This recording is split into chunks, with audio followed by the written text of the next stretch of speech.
Bien, durante la tramitación del expediente hubo un acuerdo reparatorio entre la víctima y el imputado, donde acuerdan, valga la repetición de las palabras, que va a reparar los daños a través de una disculpa pública que sería televisada y que además va a dictar unas cátedras contra la discriminación racial en la Universidad Autónoma, que es donde se dieron los hechos y es donde elabora la parte imputada. Este acuerdo queda sujeto a un término establecido por la Judicatura, que de no cumplirse daría lugar a la prosecución del caso por parte de la Fiscalía. ¿Pero qué ley le aplicaron? O sea, ¿qué ley le aplicaron, pues?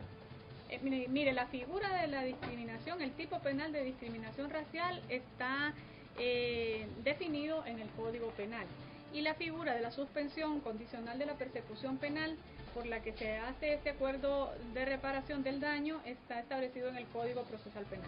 ¿Qué tan recurrentes son este tipo de denuncias ante su fiscalía? Bueno, miren, no tenemos una gran cantidad de denuncias por casos de discriminación racial. Yo mencionaba que en el último año hemos judicializado 4 casos y que manejamos actualmente unas 40 denuncias en investigación. ¿Sí lo repite el nombre del denunciado? La persona denunciada y que fue imputada por el Ministerio Público es el arquitecto Miguel Antonio Fiallos. Ahora, ¿aquí termina el caso, abogada? ¿O hay, con las disculpas públicas, concluyó el caso? ¿O la ley da otro tipo de sanciones?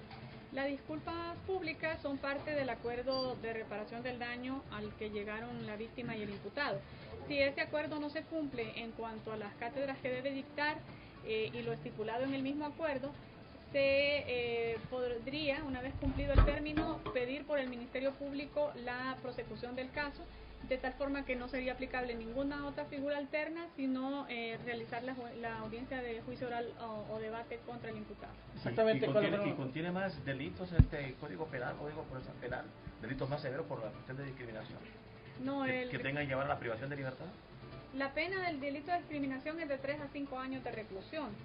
En este caso lo que se aplicó es una de las figuras alternas que permite el Código Procesal Penal, siendo que el imputado cumple con los requisitos establecidos en la misma normativa procesal, y por eso se aplicó esa figura, pero de no cumplirse con los requisitos, el caso podría llegar a juicio oral o debate. ¿Cuáles fueron las frases ofensivas?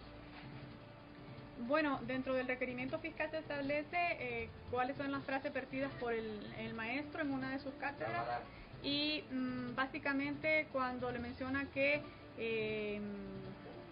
los arquitectos podrían contratar varios dibujantes negros, esclavos, para poder realizar el trabajo de dibujante. En otro tema fiscal, sobre la situación de las etnias, por ejemplo, en la Mosquitia, en la Montaña de la Flor, hay bastante olvido por parte de las autoridades. ¿Ustedes como fiscalía qué están haciendo? Bueno, nosotros hemos presentado una importante cantidad de casos, sobre todo en defensa de las tierras de las comunidades indígenas, y en el caso de la Montaña de la Flor. Durante este año hemos estado realizando las inspecciones con técnicos del Instituto Nacional Agrario y nuestros investigadores, de manera que se establezca la responsabilidad penal de personas de terceros que se introducen en las tierras de las comunidades indígenas y que violan ese derecho humano fundamental de esas comunidades, sobre todo por la relación especial que para los indígenas reviste su relación con las tierras. En el caso del departamento, gracias a Dios. ¿De qué denuncia específica? Prácticamente de los desalojos que se han presentado días anteriores, donde pues misquitos han sido desalojados de sus tierras, han emigrado a otros sectores. Nosotros manejamos una importante cantidad de casos en relación con los territorios.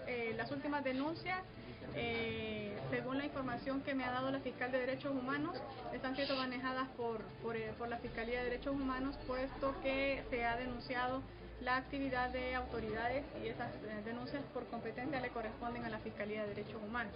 Y en relación al tema territorial, hace 2 semanas estuvieron los investigadores nuestros trabajando los casos allá.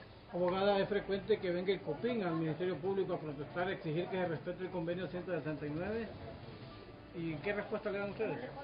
Bueno, de los casos presentados por el COPIN, muchos están en los estrados judiciales, sobre todo en el tema de recursos naturales y tierras. También se han denunciado delitos contra la vida.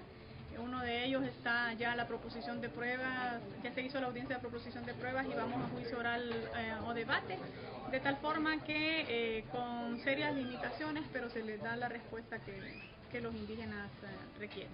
¿Usted conoció la denuncia contra el ex secretario de la Serna, hoy fiscal adjunto, por la violación al convenio 169? ¿Lo conoció usted?